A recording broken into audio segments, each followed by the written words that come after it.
Hey guys, আমি Indian সিনেমার বেশ কিছু আপডেট দেব। সো চলো গাইস, ভিডিওটা শুরু করা যাক। প্রথমে দ্য রাজা সাবের মেকাররা এখানে অফিসিয়ালি অ্যানাউন্সমেন্ট করে দিয়েছে যে এই মুভিটা 10th এপ্রিল 2025-এ আসতে চলেছে।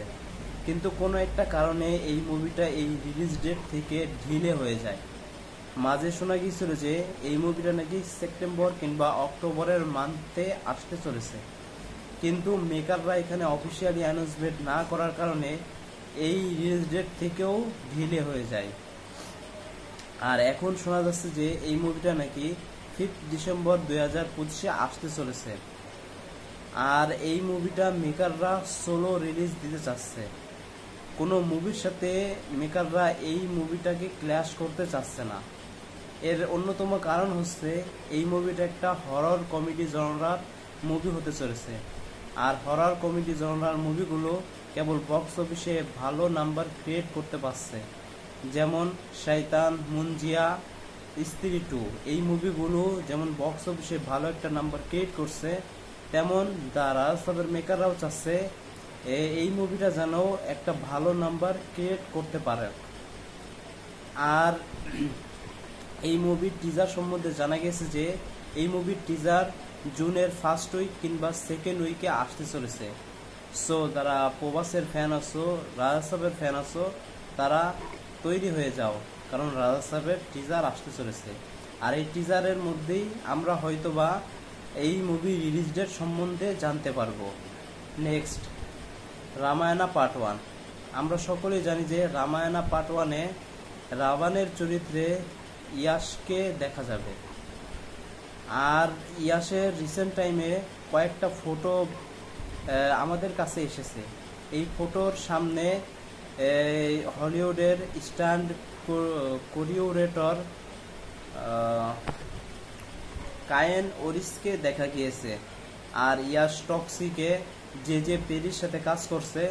তো এখানে বোঝা যাচ্ছে যে ইয়াশ ইন্ডিয়ান বক্স অফিসের সাথে সাথে হলিউডের বক্স অফিসেও ভাগ বসাতে চলেছে। এবং শোনা যাচ্ছে যে রামায়ণায় পার্ট 1-এ ইয়াশ প্রথমে 30 দিনের শ্যুট করতে চলেছিল, কিন্তু রিসেন্ট টাইমে শোনা যাচ্ছে যে ইয়াশ এখানে 60 থেকে 70 দিনের শুটিং করতে চলেছে।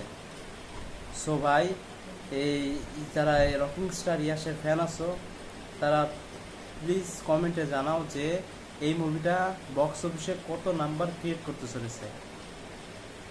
Next, Hrithik Roshan versus Hombale films. আমরা সকলে জানি যে হোম বলে ফিল্মস কান্তারা, তারপরে কান্তারা 2, হ্যাঁ, তারপরে আছে KGF 2, KGF এর মতো ব্লকবাস্টার মুভিগুলো দিয়েছে। আর তার রিসেন্ট টাইমে তার মুভিগুলো আসতে চলেছে কান্তারা 2, তারপরে KGF 3, সালার 2। এই মুভিগুলো হোম বলে ফিল্মসের ব্যানারে আসতে চলেছে। তো এই হোম বলে ফিল্মসের সাথে ঋত্বিক রোশন চুক্তিবদ্ধ হয়েছে একটা মুভি করার জন্য।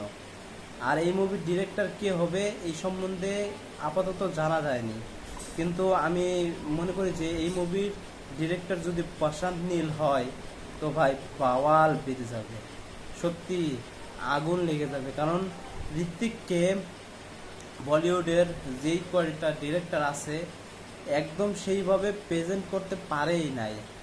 আসলে ঋত্বিককে যদি ভালোভাবে প্রেজেন্ট করতে পারে, সেটা হচ্ছে সাউথের ডিরেক্টররা ঋত্বিককে ভালোভাবে প্রেজেন্ট করতে পারবে।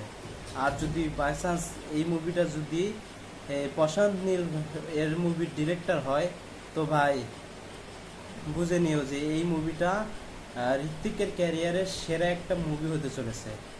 তার পারফরমেন্স, হ্যাঁ, তার হচ্ছে অ্যাকশন, তার লুক, সব দিক দিয়ে ঋত্বিক এই মুভিতে বেস্ট পারফর্মার হতে চলেছে।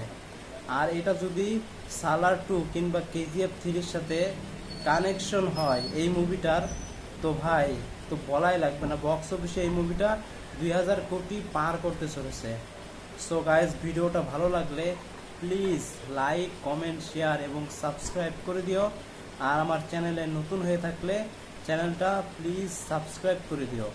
আর তোমরা সবাই সুস্থ থাকো এবং ভালো থাকো।